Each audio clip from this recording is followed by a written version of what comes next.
El siguiente relato fue hallado por mi madre entre los papeles de mi abuelo, que murió de una falla cardíaca el 4 de marzo de 2020.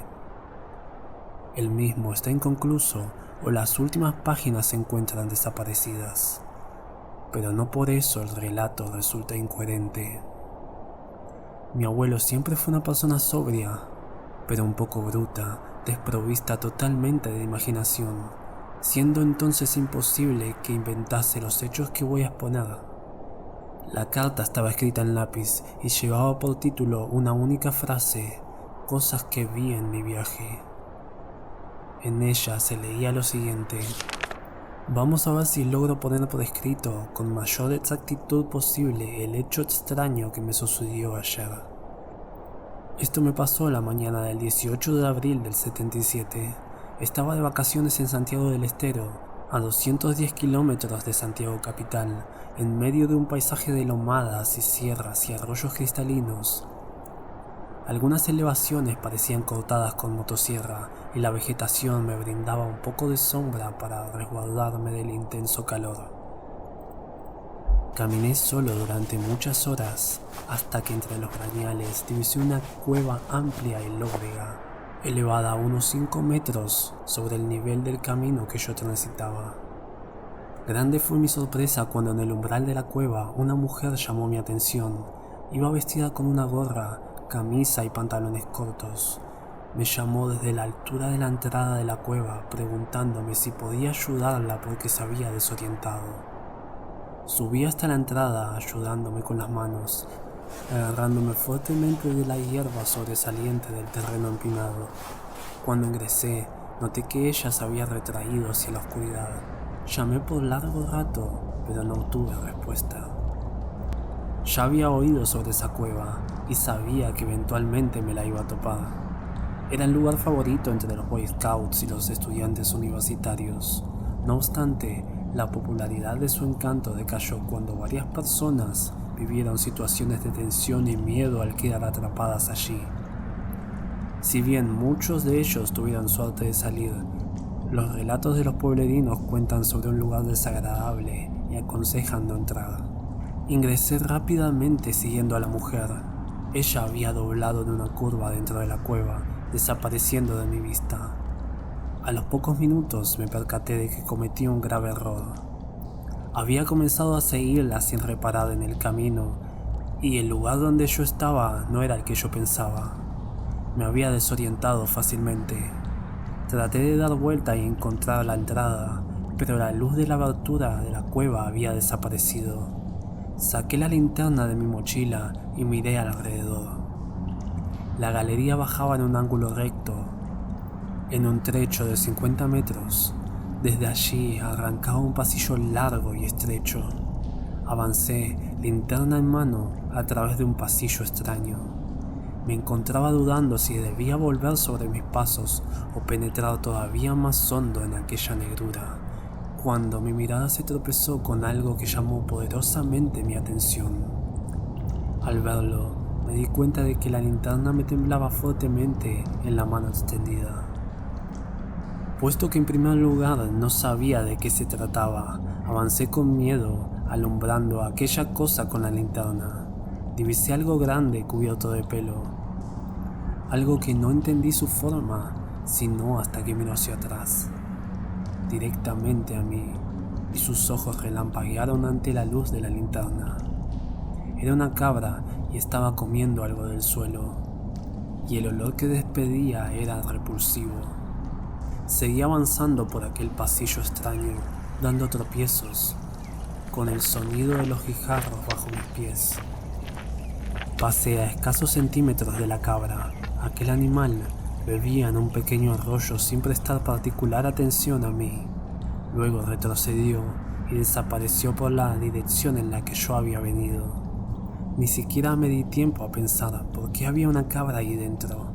Estaba preocupado por salir. Continué por el pasillo, tratando de mantener la calma mientras los sonidos de la cueva resonaban a mi alrededor. La oscuridad era densa, casi palpable, y el eco de mis pasos resonaba con crujidos en la oscuridad, creando una sensación de estar rodeado por algo invisible. algo que me observaba desde la penumbra, pero no podía detenerme. Quería encontrar la salida de ese lugar. De repente vi una luz en la curva al final del pasillo.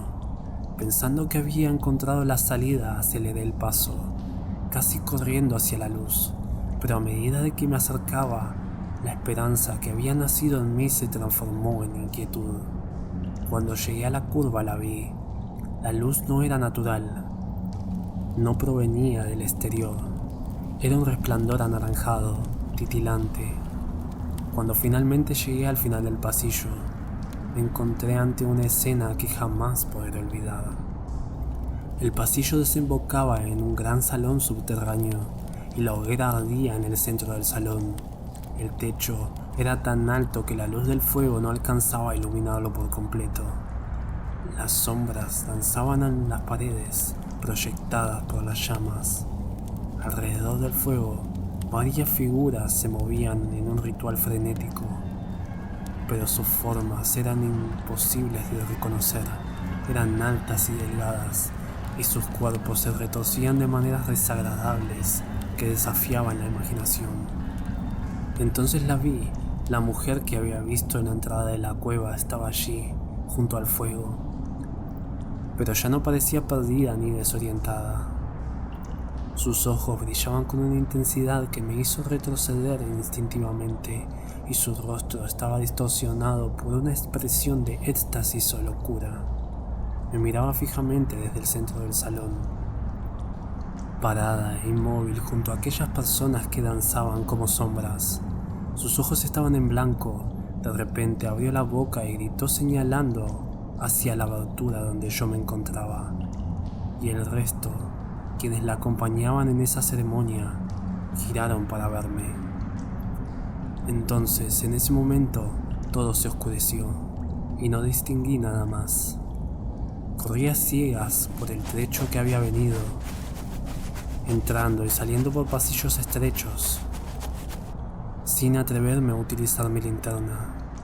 Llevé mucho tiempo corriendo, tiempo que me parecieron horas, golpeándome con todo, escuchando sus alaridos cerca de mí como si se comunicaran de esa manera. De repente sentí el aire fresco y una brisa cálida, y corrí en esa dirección hasta que vi la luz del sol. La carta de mi abuelo termina abruptamente, como si las páginas restantes hubieran sido arrancadas o nunca escritas. Quizá nunca sabré qué eran esas cosas en la cueva. Mi abuelo nunca mencionó este viaje a familiares ni amigos, pero ahí está, guardado entre las páginas amarillentas. Si algún día encuentro las páginas restantes, las enviaré. Puede que la continuación esté sepultada entre cajas y cajas de viejos papeles, o que simplemente no exista. Este fue el relato de mi abuelo. Si alguien se siente capaz de explicarlo, que lo haga. Y si alguien prefiere ponerlo en duda, que lo haga también.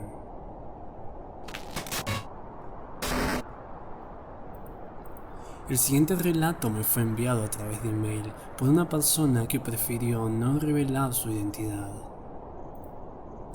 Cuando pienso en mi infancia hay un recuerdo que siempre se alza entre los demás como una sombra inquietante en mi mente. Era un día común, tenía unos 10 años y como de costumbre, después de la escuela me quedaba con mis amigos cerca de la cuadra. Habíamos desarrollado un ritual diario. Pasábamos por enfrente de una casa que tenía una tranquera de madera blanca y le tocábamos timbre para luego correr. La emoción de aquel juego, la adrenalina de no ser descubiertos, nos hacía sentir vivos. Nunca nadie salía, la casa estaba siempre silenciosa, como si el mundo dentro de esas paredes se hubiera congelado en el tiempo. Un día, embriagados por nuestra propia audacia, decidí llevar nuestro juego un paso más allá. Me quedé apretando el timbre durante 5 minutos. Mis amigos, expectantes, miraban a todas partes esperando que alguien apareciera, pero la casa permanecía tan callada como siempre. Finalmente nos aburrimos y decidimos marcharnos.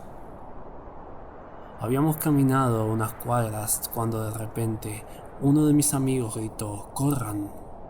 Al voltear la cabeza vi a un hombre gordo corriendo hacia nosotros. Su cara estaba roja de furia. Gritaba que nos iba a matar.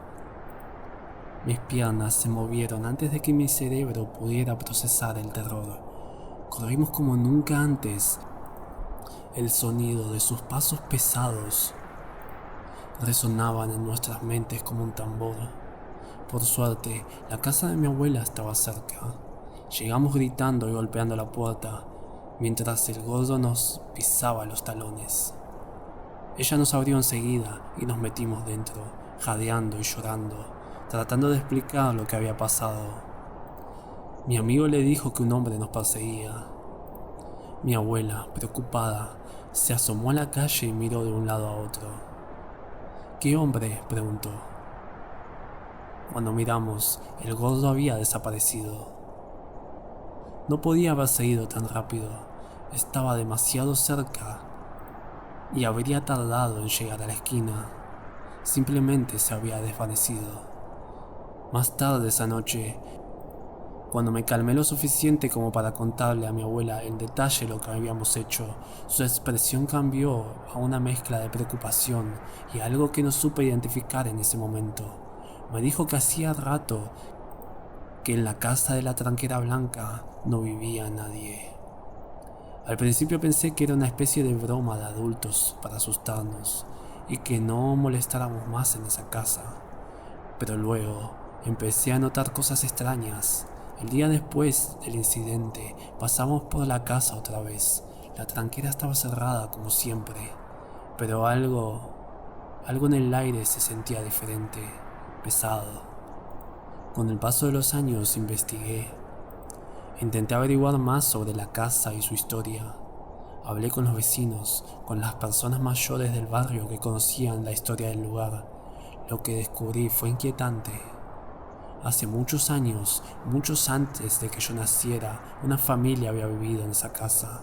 El hombre, corpulento y de semblante siempre serio, se llamaba Gustavo. Su esposa, Graciela. Gustavo era un tipo sencillo. Me dijeron que trabajaba de albañil y antes de llegar a su casa se pasaba por el almacén de la esquina donde se quedaba mucho más tiempo del que llevaba a comprar. La mayoría de las veces se quedaba charlando sobre fútbol con el carnicero, política o sobre lo estúpida que era su mujer. Si llegaba antes a la casa era porque había un partido o algo interesante en la tele. Ellos nunca tuvieron hijos porque ella no podía, y él casi nunca le hablaba más que para preguntarle qué había de comer. Ese mes había sido un febrero caluroso, pero la casa siempre se mantenía fresca. Una casa casi sin ventanas y siempre en penumbra porque Gustavo decía que las facturas de luz estaban muy caras y solo le permitía encender la luz de la habitación en la que estaban y nunca le dejaba prender la estufa, ni siquiera para los días de frío. Así que ella aprovechaba cuando prendía el horno para calentarse. Graciela era una mujer de manos frías, siempre metidas en los bolsillos de su saco de lana que usaba hasta en verano. Poco se sabía de ella porque salía a la calle lo justo y necesario para ir a cobrar la jubilación y nada más. Dice la gente que la conocía que siempre se quejaba del frío, incluso en los días calurosos, como si llevara impregnado con ella el microclima de su hogar. Una tarde antes de que Gustavo llegara, ella encendió la estufa. No hacía tanto frío, pero pensó que tenerla un rato prendida estaría bien para calentar la casa y apagarla justo antes de que él llegara. Era una estufa a gas pegada a la pared, que debías encenderla colocando el encendedor justo debajo. La encendió y se colocó de espaldas a ella, con las manos casi pegadas a la rejilla para que se calentaran rápido. Pero de pronto comenzó a sentir un olor a quemado y rápidamente el lugar se llenó de un humo negro. Cortó el gas enseguida y desmontó la parte de adelante de la estufa para ver qué era lo que se estaba quemando dentro. Cuando lo vio, se llevó las manos a la cara y deseó desaparecer del mundo. Dentro había una bolsa de nylon negra derretida y humeante. Y dentro, los restos de muchísimos dólares carbonizados. Había algunos pedazos intactos, pero ya no servían para nada. Los ahorros de toda una vida de Gustavo se habían ido de un momento a otro. Cuando Gustavo llegó, todavía había humo en la casa y un olor a plástico quemado insoportable. Lo primero que vio fue la estufa desmontada y una bolsa llena de cenizas en el suelo. Luego la miró a Graciela, que estaba con la espalda pegada al horno prendido, con sus manos calentándolas en la espalda. Y acá es cuando las versiones empiezan a variar. Algunos dicen que la estranguló hasta matarla. Otros dicen que fue a golpes, pero todos coinciden en que la asesinó. Lo que pasó con él fue extraño. Dicen que él mismo llamó a la policía y cuando llegaron lo encontraron muerto, tirado en el piso de la cocina, boca arriba, cerca de su mujer. Un revólver en la mano izquierda y con la derecha sostenía todavía la mano de su mujer. Dicen que cuando llegaron, la cocina todavía estaba prendida. Pasaron los años y crecí. Ya no veo más a mis amigos, con los que jugaba a tocar timbre en esa casa. Por una cosa o por otra nos distanciamos, pero todavía sigo viviendo ahí y a menudo paso por enfrente de la casa de la tranquera blanca. Un día que pasaba por ahí, no sé por qué, crucé el umbral y toqué timbre, esperando algo. Esperé 5 minutos y nada. La figura del hombre gordo a veces aparece en mis pesadillas. Cada vez que veía la tranquera blanca, un escalofrío recorría mi espalda. La casa siguió ahí mucho tiempo después, hasta que la compraron en 2011 y reformaron toda la fachada. Nunca conocí a los compradores, pero lo único que sé es que al año siguiente apareció un cartel en la entrada de una inmobiliaria que anunciaba que la casa estaba en venta. Mis amigos y yo nunca volvimos a hablarnos hasta la fecha. Ahora, muchos años después, todavía no puedo explicar qué es lo que realmente sucedió. Pero sé que hay muchas cosas en este mundo que se escapan a nuestra comprensión y a veces es mejor dejarlas en paz. La casa de la tranquera blanca aún sigue vacía. Y aunque yo ya no sea un niño, todavía la veo cada vez que cierro los ojos.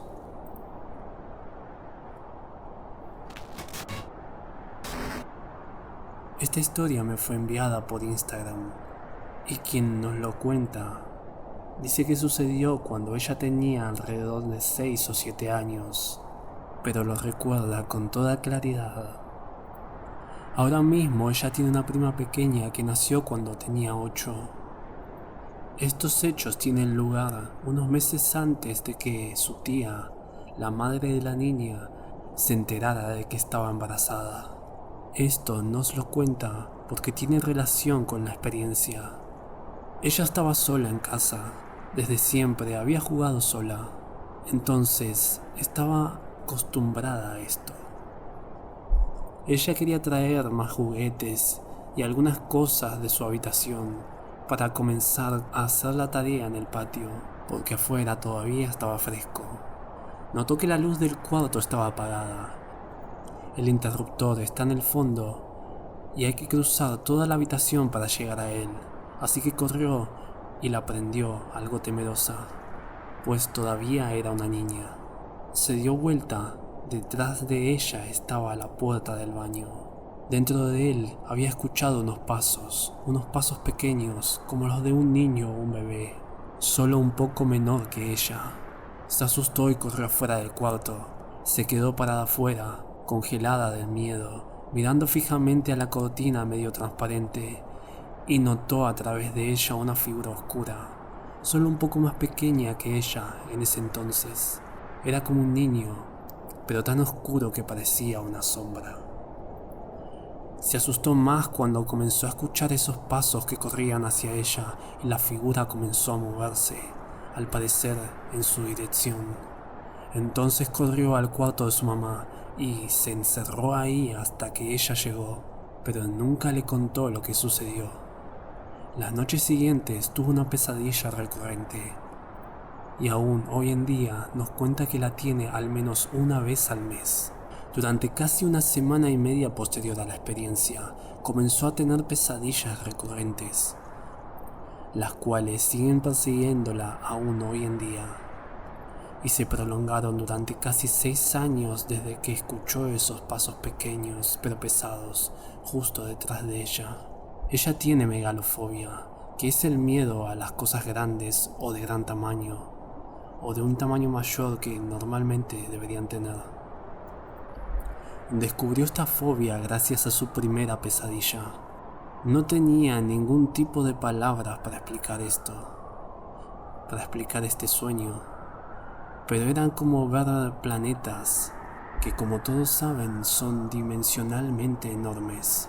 Tampoco hallaba la forma de descubrir la sensación que le causaba. Era una ansiedad terrible. Gracias a esto despertó varias veces en la madrugada esos días, sudando y llorando con un sentimiento increíble de miedo y de tristeza. Pero sentía que esa no era su tristeza. Era como si alguien más expresara lo que le pasaba. El siguiente sueño que tuvo solo era un poco más coherente, sin embargo, es también el que más la hizo sufrir. En este podía verse a sí misma escapando de un edificio enorme, de 2 o 3 plantas, pero con una extensión increíblemente grande, cercada con una baranda de varios metros de altura y algunas de las capas de alambre de púas por encima. Era como una especie de prisión de seguridad situada en el medio de la nada, en un bosque infinito e interminable. Al salir de alguna manera de esta prisión, podía escuchar a lo lejos el sonido de una alarma, como una sirena, y sabía que algo la perseguía, pero no sabía lo que era. Unos minutos más tarde se sentía el ambiente muy pesado y todo estaba oscuro, como si una cortina de tinieblas se hubiera caído sobre el lugar. Al continuar corriendo se le doblaban las piernas. Sentía cansancio. Intentó gritar tantas veces en esas pesadillas, hasta que aprendió a despertar de ellas y a evadirlas. Evadir ese sentimiento de sufrimiento y ansiedad que sentía en cada una.